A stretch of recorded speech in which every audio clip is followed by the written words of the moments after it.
Olá, boa tarde. Boa tarde a todos. Boa tarde, Fernando. Boa tarde. Vocês me ouvem bem? Ouvindo bem? Ah, ótimo. Uma boa tarde a todos. Boa tarde ao Nicola, a Carol, a Fátima, a Larissa. Boa tarde, Fernando Otávio. Vamos iniciar, então, o trabalho em movimento de hoje, Fernando. Você quer falar algumas palavras, Fernando Otávio? Você está sem som, Fernando.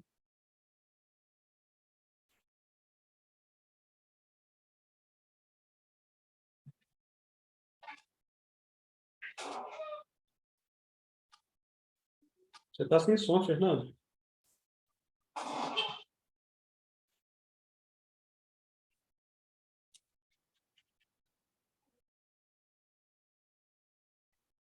Peraí, pronto.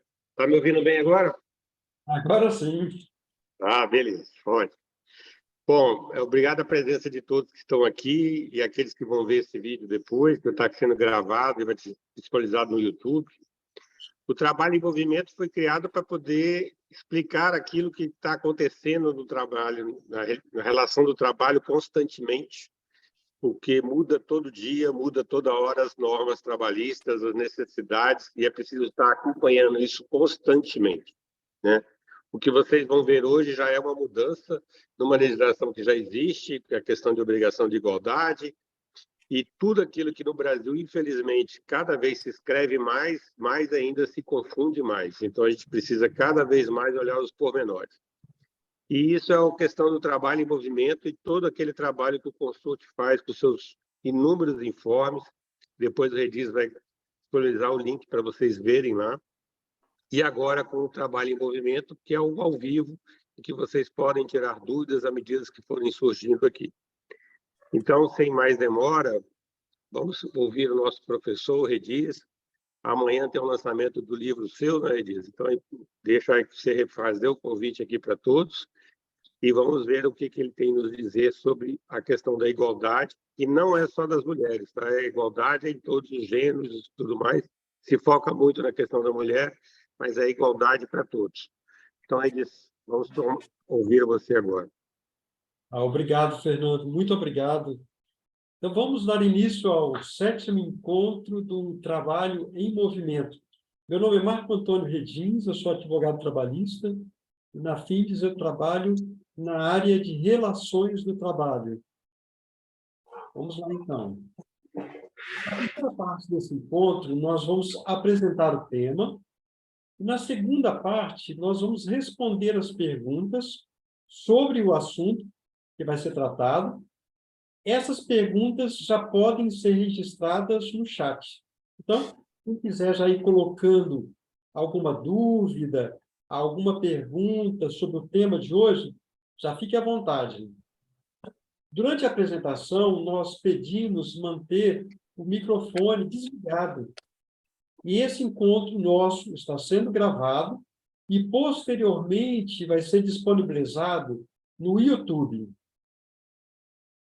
Então, hoje nós vamos tratar sobre novas previsões legais, sobre igualdade salarial e critérios remuneratórios entre mulheres e homens.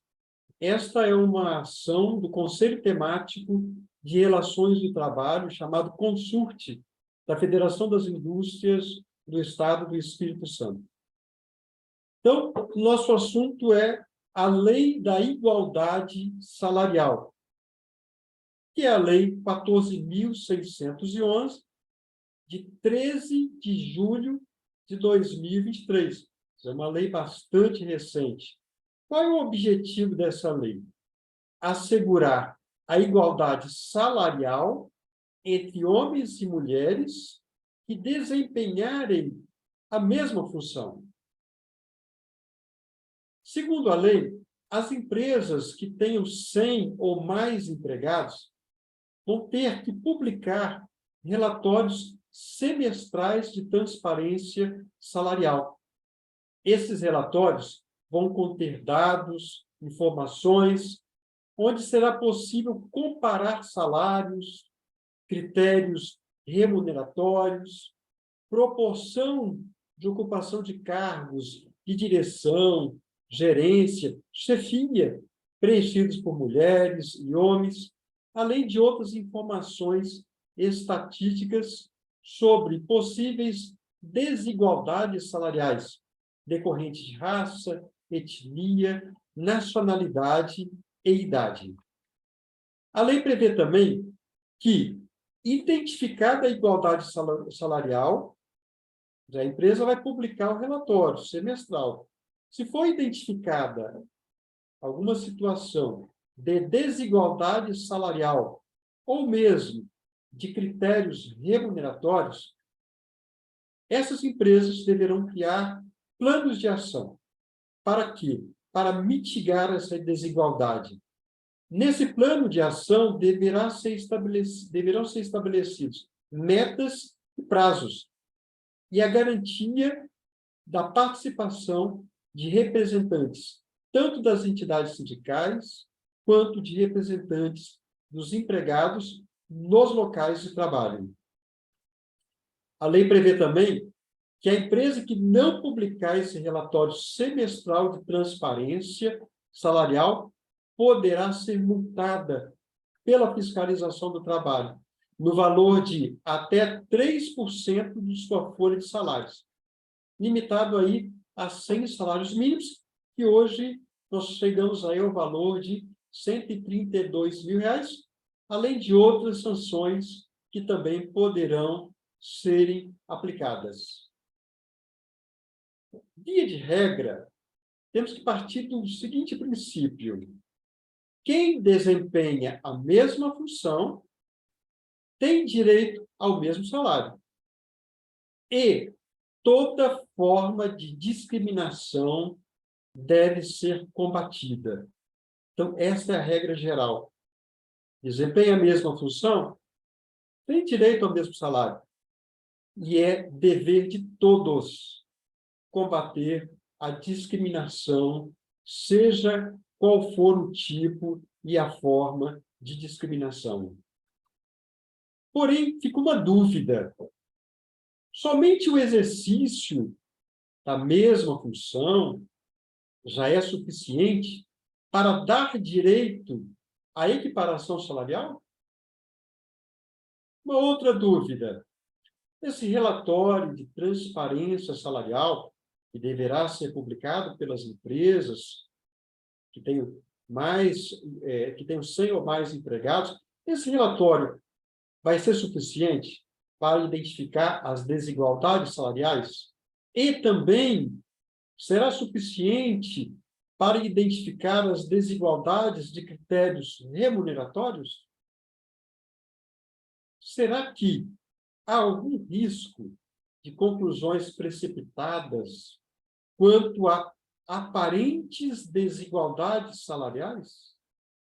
Bem, para nós respondermos a essas questões e entendermos sobre tudo isso que está sendo colocado, é necessário que nós entendamos sobre o Instituto da Equiparação Salarial.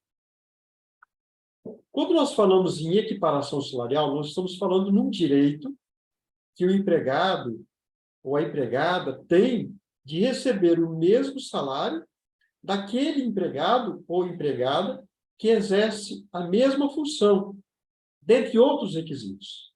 Isso está previsto na Constituição Federal, lá no inciso 30 do artigo 7º, e também na CLT, no artigo 461. Observem que, no próprio conceito de equiparação salarial, nós colocamos a exigência da mesma função. Porém, estamos ressaltando que existem outros requisitos que também deverão ser observados. Então, o exercício da mesma função constitui um dos requisitos para o direito à equiparação salarial, mas não o único. Então, Quais são os requisitos concomitantes para a configuração da equiparação salarial? Quando nós colocamos requisitos concomitantes, são requisitos que são simultâneos, que deverão ocorrer todos ao mesmo tempo. Então, nós temos que ter um conjunto de requisitos para a configuração da equiparação salarial. O artigo 461 da CLT, ele prevê o seguinte: a equiparação salarial somente é possível entre empregados da mesma empresa. Então, empregados de empresas que são distintas, não há que se falar em equiparação salarial, que prestam serviço no mesmo estabelecimento empresarial, ou seja, empregados que estejam situados na mesma localidade, que sejam contemporâneos no cargo ou na função, ou seja, empregados que executam as mesmas atividades simultaneamente. Outro requisito: empregados que exercem a mesma função, ou seja, a mesma atividade, o mesmo cargo, com igual produtividade e também com a mesma perfeição técnica, cuja diferença de tempo de serviço para o mesmo empregador não for superior a 4 anos, cuja diferença de tempo na função para o mesmo empregador não for superior a 2 anos. Como estamos observando, vários são os requisitos para a isonomia salarial, para a equiparação salarial. E o artigo 461 também prevê que a equiparação não é possível. Não há que se falar em equiparação salarial quando o empregador tiver pessoal organizado em quadro de carreira, ou quando esse empregador adotar plano de cargos e salários. A equiparação também não é possível em relação ao chamado trabalhador readaptado, em nova função, por motivo de alguma deficiência física ou mental atestada pelo INSS. Bem, em relação a esses requisitos, já vimos que aí são vários, né? Vários requisitos que vão configurar o direito ao mesmo salário, que vão configurar o direito à isonomia salarial. Em relação a esses requisitos, temos algumas considerações. Conceito de mesma localidade para o TST. Enquanto a CLT prevê que a equiparação salarial somente é possível entre empregados situados na mesma localidade, para o TST, esse conceito de localidade abrange municípios limítrofes ou municípios que sejam integrados à mesma região socioeconômica, como é o caso da chamada Grande Vitória, que engloba aí vários municípios, como Vitória, Vila Velha, Cariacica, Serra, Fundão, Viana e Guarapari. Então, para o TST, essa mesma localidade ela tem um conceito mais abrangente. A CLT prevê que os empregados deverão ser contemporâneos.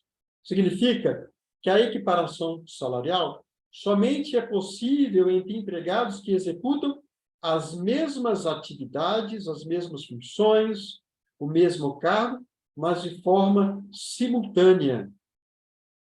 Não serve de parâmetro aqui para a equiparação o chamado paradigma remoto, que é aquele empregado que tinha um salário maior, mas ele nunca trabalhou junto com aquele que hoje tem um salário menor, ou ele trabalhou em outro período, distinto daquele período em que o empregado tem hoje um salário menor. Também não serve de parâmetro o chamado paradigma contemporâneo, isso é, aquele que é do tempo atual, aquele empregado que tem um salário maior e que trabalha junto com aquele que tem um salário menor, no mesmo período. Só que esse empregado obteve o direito à equiparação numa ação judicial. Então, ele não serve aí como parâmetro para a equiparação salarial. Vejamos um exemplo. Nós temos Paulo e temos Maria. Paulo e Maria trabalham exatamente na mesma função. Fazem as mesmas atividades. Então, nesse caso, se Maria tiver um salário inferior a Paulo, nós vamos estar perante uma hipótese de desigualdade salarial. Então, não pode. Maria, obrigatoriamente, deverá ter o mesmo salário que Paulo, porque Paulo é um paradigma contemporâneo, ou seja, ele trabalha atualmente na mesma função que Maria, como se tiver um salário maior, é um caso de desigualdade salarial. Mas, nesse caso, Paulo e Maria deverão ter o mesmo salário. Agora nós temos aí Joana e Carlos. Todos são empregados da mesma empresa, todos eles possuem a mesma função, a mesma atividade. Nós vimos que Maria, numa situação, digamos, que Maria tinha um salário menor do que Paulo. A Maria teve que buscar os seus direitos perante a justiça do trabalho. Paulo foi contemporâneo de Maria, mas Paulo já saiu da empresa. Quando Joana e Carlos ingressaram, ele já não estava mais.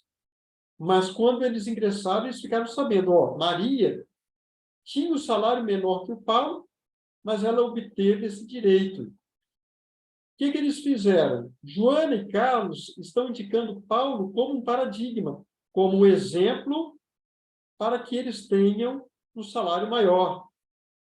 Nesse caso, não é uma hipótese de desigualdade salarial. Por quê? O Paulo, em relação a Joana e em relação a Carlos, ele é considerado um paradigma remoto, porque ele não é uma pessoa, não é um empregado que tenha trabalhado simultaneamente, nem com Joana, nem como Carlos. Mas aí fica a dúvida. E se Joana e Carlos buscarem a equiparação em relação a Maria? Nós temos uma outra situação, então. Aí temos agora Paulo, Maria, Joana e Carlos. Maria obteve o direito à equiparação salarial com base numa ação trabalhista. Joana e Carlos, então, ingressaram com uma ação dizendo o seguinte, que querem o mesmo salário que Maria. Mas lembrando que Maria, em determinado momento, trabalhou simultaneamente a Paulo. Então, ela obteve o direito à equiparação salarial. Mas Paulo é paradigma remoto em relação a Joana e Carlos. E Maria é a chamada paradigma contemporâneo. Só que, como ela obteve a vantagem da equiparação salarial através de uma ação trabalhista, não há que se falar em hipótese de desigualdade salarial. Por quê? A CLT proíbe a chamada equiparação salarial em cadeia. Não é permitida a chamada equiparação salarial em cadeia. Ou seja, como um empregado conseguiu, outros vão buscando o mesmo direito na justiça, só que não funciona dessa forma, pois nós vimos que existem vários requisitos que devem ser observados. Em relação ao tempo de serviço, a equiparação salarial somente é possível entre empregados cuja diferença de tempo de serviço, tempo de contrato de trabalho, para o mesmo empregador, não for superior a 4 anos. Então, Paulo foi contratado em 2018. Maria foi contratada em 2023. Os dois têm a mesma função, exatamente a mesma função. Nesse caso, o tempo de serviço entre ambos é de 5 anos, ou seja, é um tempo superior a 4 anos.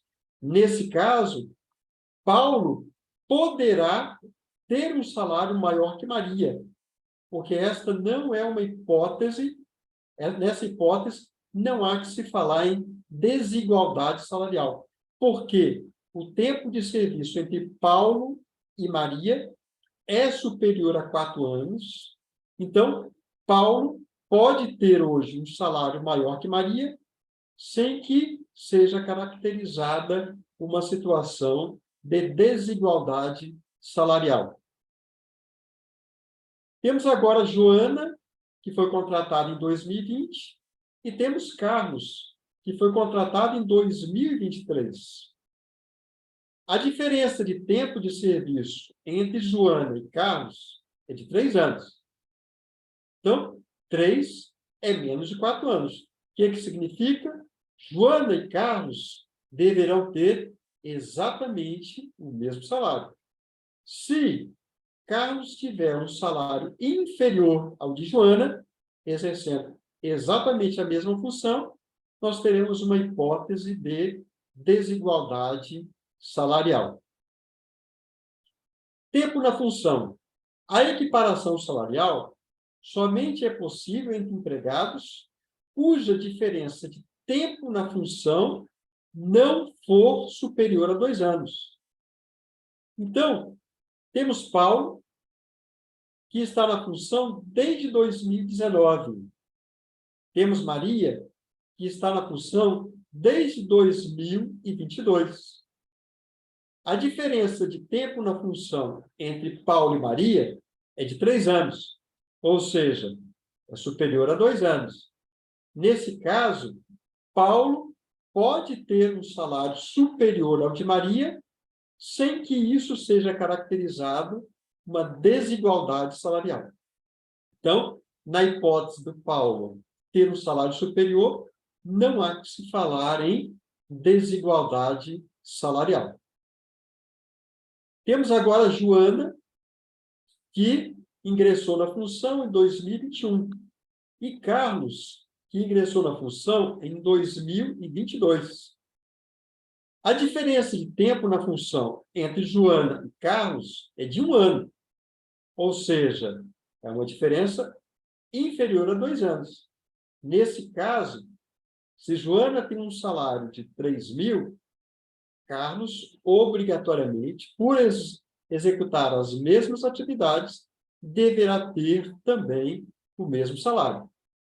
Se não tiver, nós teremos aí uma hipótese de desigualdade salarial.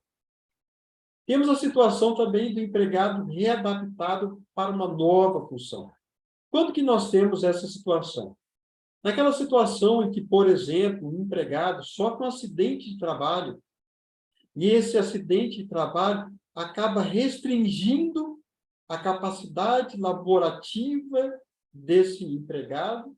Então, ele hoje não pode mais, ao retornar para a empresa, executar a mesma função. Então, ele será readaptado para uma nova função. Nesses casos, o empregador não pode reduzir o salário do empregado. Então, ele foi readaptado para uma outra função.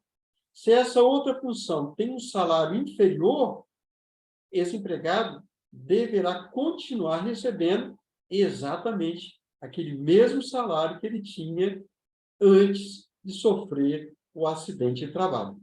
E, por esse motivo, como ele foi readaptado para uma nova função, com um salário superior aos demais empregados que estão naquela mesma função, ele não poderá ser utilizado como paradigma, porque não há que se falar em direito à equiparação salarial em relação ao trabalhador readaptado.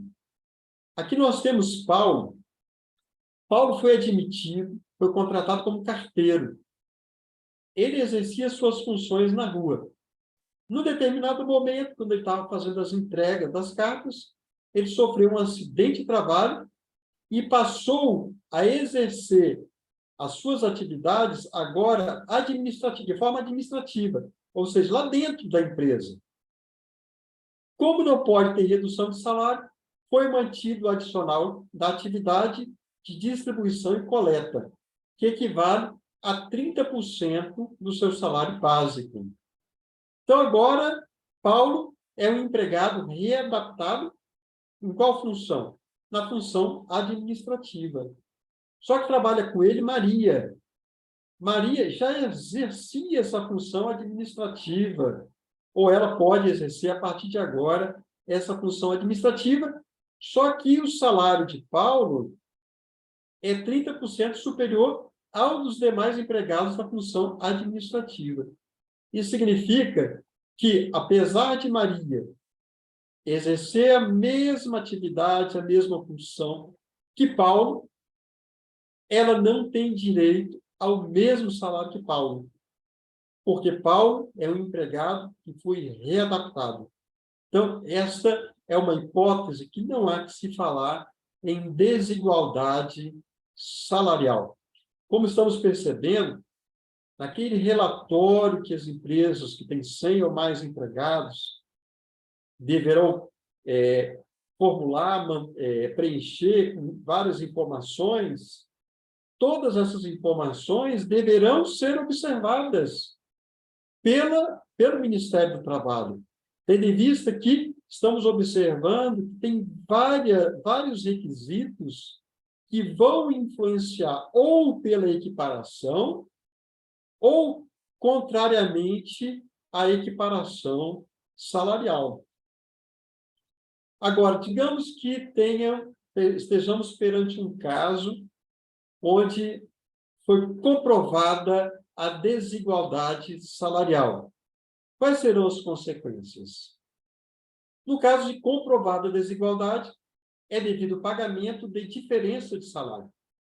Se é aquele empregado que tem um salário superior, exercendo a mesma função que aquele que tem um salário inferior, o que tem um salário inferior tem direito aí ao pagamento de diferença de salário. E poderá ser aplicada uma multa administrativa pela fiscalização do trabalho a essa empresa, no valor correspondente a 10 vezes o valor do novo salário devido pelo empregador ao empregado discriminado, e esse valor poderá ser elevado ao dobro no caso de reincidência. Agora, quais são as consequências no caso de comprovada discriminação salarial? Então, temos desigualdade salarial e temos discriminação salarial. No caso de comprovada discriminação salarial, anteriormente a essa lei, a lei da igualdade salarial, a CLT direcionava as hipóteses de comprovada discriminação por motivo de sexo ou etnia. O novo texto da Lei 14.611, de 2023, acrescentou os motivos de raça, origem. Quando se fala em origem, nós estamos nos referindo a trabalhadores nordestinos, trabalhadores imigrantes, e também acrescentou como motivo a idade. A CLT previa o pagamento de diferenças salariais e também de multa no valor de 50% do limite máximo do regime geral da Previdência Social, que antes da nova lei, essa multa seria de R$ 3.753,74.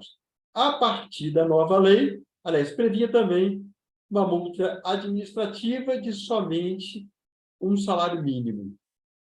A partir da nova lei, nós temos uma nova situação também. Com essa nova lei, a lei da igualdade salarial, se ficar comprovado uma situação, uma hipótese de discriminação salarial, além do pagamento de diferenças salariais, também poderá ser ajuizada a ação de indenização por danos morais. E a lei prevê também poderá ser aplicada multa administrativa pela fiscalização do trabalho, correspondente a 10 vezes o valor do novo salário devido pelo empregador ao empregado discriminado, elevado ao dobro no caso de reincidência.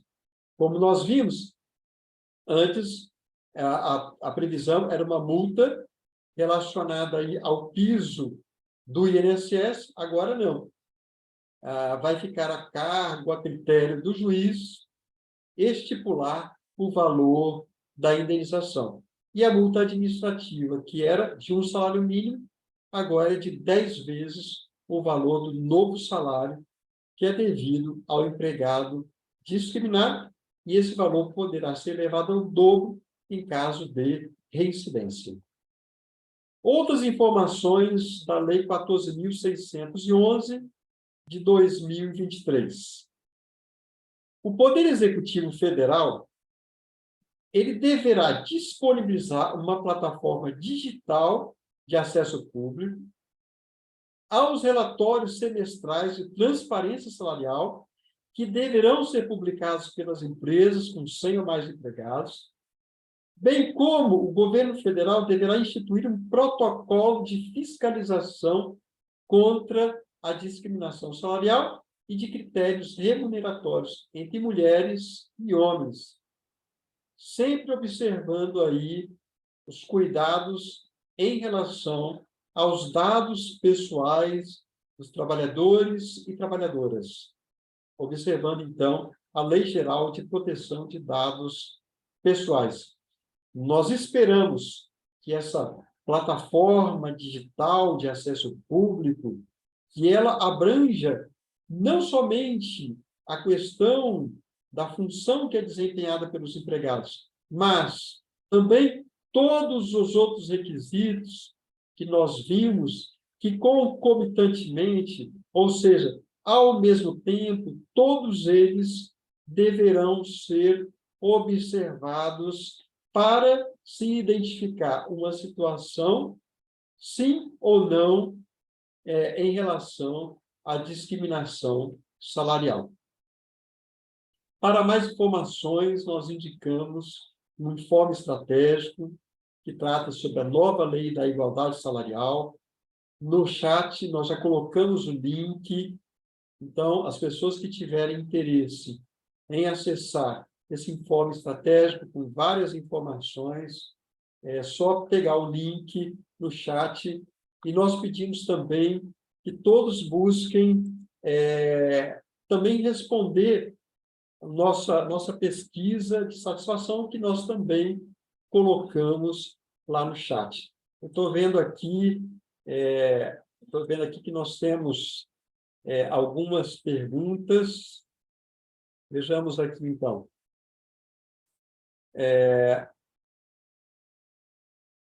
A obrigação de igualdade se estende aos benefícios como plano de saúde, entre outras, e obrigações como trabalho aos domingos?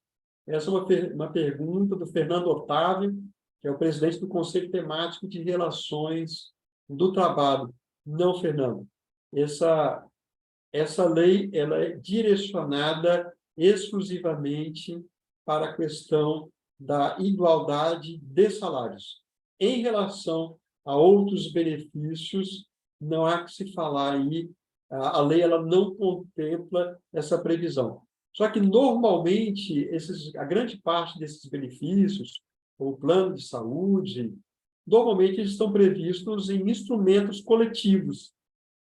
E a grande maioria das vezes, estando em instrumentos coletivos, é direcionado para todos os trabalhadores e trabalhadoras, sem qualquer distinção. Então, assim, em resposta à sua pergunta, essa obrigação de igualdade se direciona especificamente à questão salarial. A Larissa Emerick perguntou o seguinte: qual órgão do governo as empresas publicarão esses relatórios? Larissa, nós acreditamos porque essas informações ainda serão repassadas para todos nós, porque a lei prevê o seguinte, que o Poder Executivo Federal é que irá disponibilizar aí, esses relatórios, como elaborar esses relatórios, como preencher e como encaminhar esses relatórios pelas empresas que tenham 100 ou mais empregados. Nós acreditamos que ficará a cargo do Ministério do Trabalho e Emprego. Futuramente que nós vamos ter as informações. Nós acreditamos, Larissa, que tudo isso vai demorar um pouco, porque para elaborar e para montar uma estrutura virtual para abranger todas essas possibilidades, né? E nós acreditamos que esse relatório deverá conter não somente a função dos trabalhadores e trabalhadoras, mas também a data da admissão desses trabalhadores, o tempo em que eles estão na função, se é um empregado readaptado ou não readaptado. Quer dizer, todas essas informações deverão ser contempladas nesse relatório. Então, nós acreditamos aí, Larissa, que será o Ministério do Trabalho. A Carol Ferreira colocou o seguinte, eu tenho a mesma dúvida. Nós temos, inclusive, no Conselho Temático de Relações do Trabalho, nós temos um grupo de WhatsApp, onde nós colocamos todas as novas informações, tudo que é novo e tudo que é importante em relação ao direito do trabalho, nós temos um grupo de WhatsApp e nós vamos disponibilizando todas essas informações para as pessoas que desejarem. Depois eu posso colocar o link aqui no nosso chat para ingressar no nosso grupo. Que assim que nós tivermos a informação do órgão do governo que será responsável, que, como nós dissemos, provavelmente vai ser o Ministério do Trabalho e Emprego, tendo em vista que será o Ministério do Trabalho e Emprego que fará todo o trabalho de fiscalização para identificar aí possíveis situações de desigualdade salarial em relação aos trabalhadores. Larissa Emerick perguntou, fiquei na dúvida se associariam ao E-Social. Então, Larissa, por enquanto, não tem nenhuma informação nesse sentido. Nós acreditamos que, nesse momento, não terá nenhuma ligação com o E-Social. Porém, Larissa, eu não ficaria surpreso se mais adiante algumas das informações elas serem, entre aspas, puxadas, né? Trazidas pelo E-Social. Mas, por enquanto, não há nada nesse sentido. A Carol Ferreira pergunta, e quando a empresa é de outro estado? Então, Carol, quando a empresa é de outro estado, não há que se falar em equiparação salarial. Por exemplo, você tem uma empresa localizada em Vitória, e ela tem uma filial lá em São Paulo. Nós sabemos que o custo de vida de São Paulo é muito, muito diferente, né? E muitas vezes superior, eu acredito, né? Eu acredito, muito superior à de Vitória. E temos que lembrar também o seguinte, tem situações que os empregados podem ter direito ao chamado piso salarial previsto em convenções coletivas de trabalho. Então, é possível que você tenha uma empresa em Vitória, cujo piso seja, por exemplo, R$ 2.000, e uma filial dessa empresa esteja lá em São Paulo e o piso seja de R$ 3.000. Mas, como não estão, esses empregados trabalham para empresas do mesmo grupo, porém, em localidades distintas, exceto aquelas que fazem parte da mesma região socioeconômica que nós vimos, que o TST entende que, nesse caso, seria uma hipótese de mesma localidade, mas sendo outro estado, não há que se falar em equiparação salarial. Fernando coloca o seguinte, como a empresa deve lidar quando há limitações legais entre homens e mulheres para exercer as obrigações da função? Então, Fernando, se você tem uma função onde, aí você coloca como exemplo, um ajudante de construção civil tem como parte da função carregar pesos acima de 40 quilos. Porém, a legislação proíbe que mulheres carreguem pesos superiores a 20 quilos. 2, quando é parte da obrigação da função do gestor, estender o horário eventualmente para solucionar problemas e crises. Porém, as mulheres, essa extensão do horário tem que ter uma pausa entre jornadas de 15 minutos. Então, Fernando, em relação a essas questões, na verdade, o que nós temos que fazer? Empregados e empregadas, pessoas que exercem as mesmas funções, nós vimos que, como regra geral, têm direito aos mesmos salários.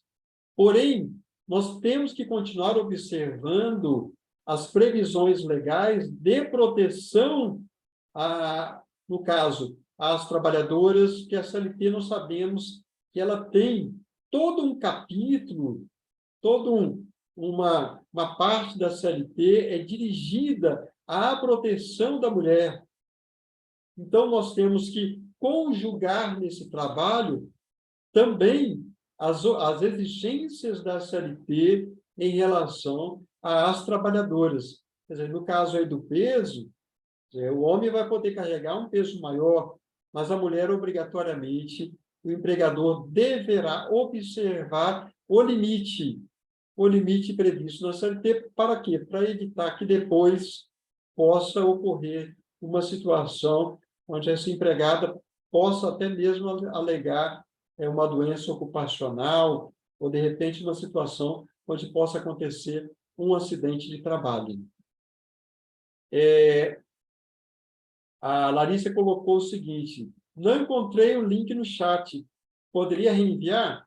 Ô, Larissa, vou reenviar sim. No finalzinho do nosso encontro, eu vou recolocar lá no chat, tá bom? A Larissa colocou, com relação ao informe da desigualdade. Pode deixar que no finalzinho eu coloco, Larissa.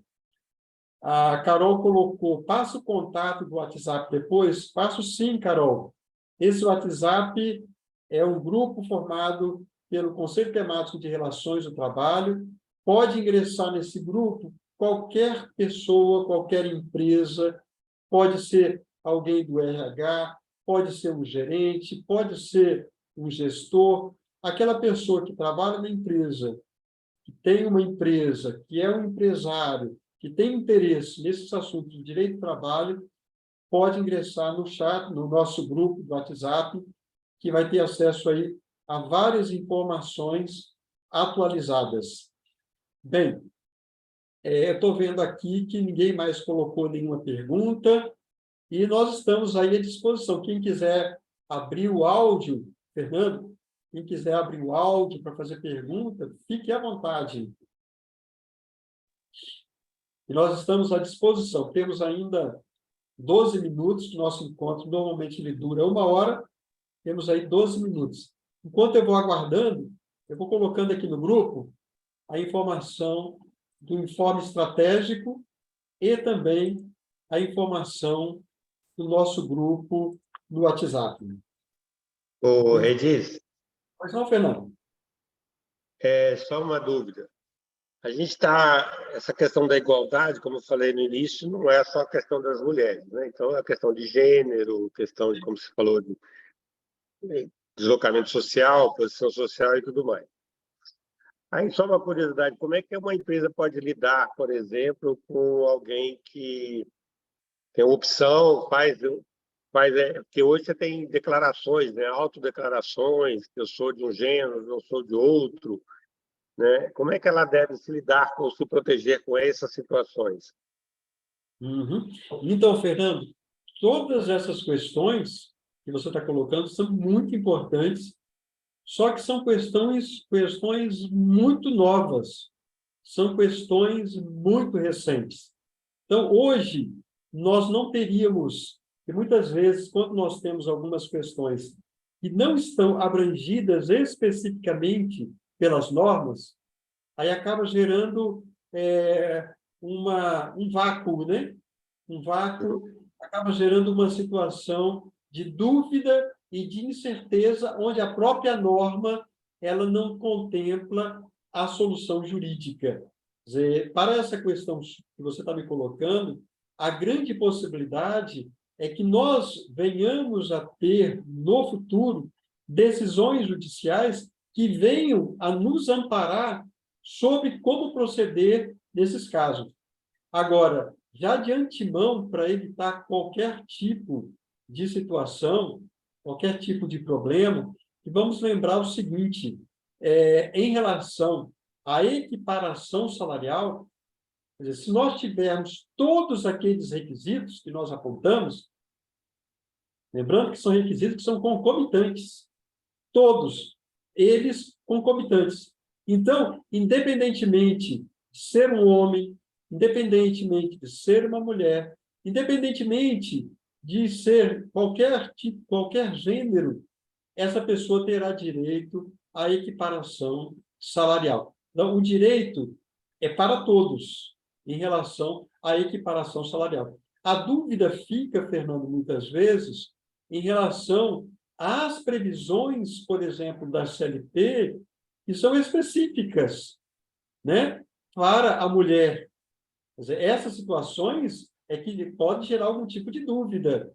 Quer dizer, como você mesmo colocou o exemplo aí, da quantidade de peso que o homem pode carregar e da limitação de peso que a mulher pode carregar.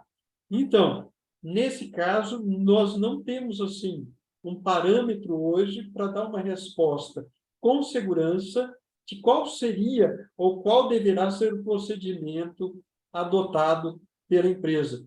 Porque, por exemplo, num caso onde você tem uma pessoa um homem que, ao ser admitido, ele faz o registro que deseja ser chamado por um nome feminino. Porém, em relação à sua capacidade para o trabalho, eu não vejo nenhuma distinção em relação aos outros homens. Acredito eu. Posso estar enganado, mas acredito eu que não vejo nenhuma distinção em relação aos outros homens. A única distinção que eu vejo é em relação ao tratamento que deverá ser dado para ele com a utilização daquele nome social, que é uma questão que não necessariamente, no meu ponto de vista, abrangeria todas as outras questões que especificamente hoje são dirigidas às mulheres. Ao mesmo tempo, nós podemos ter uma mulher que também, ao ser admitida, ela poderá dizer que ela quer ser chamada, que o seu nome social é um nome masculino. Aí, é claro, nesse caso, a nossa orientação é que a empresa observe as limitações previstas na legislação para evitar qualquer tipo de questionamento, caso surja algum problema no futuro em relação à saúde dessa trabalhadora ou desse trabalhador, e no caso dessa trabalhadora que utiliza de um nome social masculino. Aproveitando o espaço que ninguém perguntou, você disse que uma das grandes proteções para a questão da igualdade é as empresas terem plano de cargos e salários bem detalhados, né, para evitar algumas questões dessas dúvidas aí. Você acha que é muito difícil uma empresa pequena ter um plano de cargos e salários? Então, Fernando, o plano de cargo e salário, a partir da reforma trabalhista, não tem nenhuma exigência de registro. Não precisa ser registrado. Não tem que ter registro no Ministério do Trabalho, não precisa ter acordo coletivo com o sindicato. Pode ter acordo coletivo? Pode, mas não é uma obrigação a existência de um acordo coletivo. O problema, Fernando, é que a grande maioria das vezes, a empresa, para ela montar um plano de cargo e salário, ela vai precisar contratar um advogado. Aí acaba tendo um custo, porque a elaboração de um plano de cargo e salário não é algo de muita simplicidade. Porque vamos lembrar o seguinte, existe uma súmula do TST que diz o seguinte, toda norma interna adotada pela empresa, o plano de cargo e salário é uma norma interna adotada pela empresa. Toda norma interna adotada pela empresa agrega aos contratos individuais de trabalho dos empregados. Ou seja, aquela norma passam a fazer parte do patrimônio jurídico desses trabalhadores. Então, se hoje uma empresa adotar um plano de cargo e salário com previsões, por exemplo, A, e amanhã ela quiser mudar para previsões B, se essa previsão B for inferior, for menos benéfica que a A, o que essa empresa deverá fazer? Em relação àqueles empregados que, naquele momento que ela adotou o plano de cargo e salário A, esses empregados, até o momento em que eles se desligarem da empresa, eles vão ter exatamente aqueles direitos daquele plano de cargo e salário.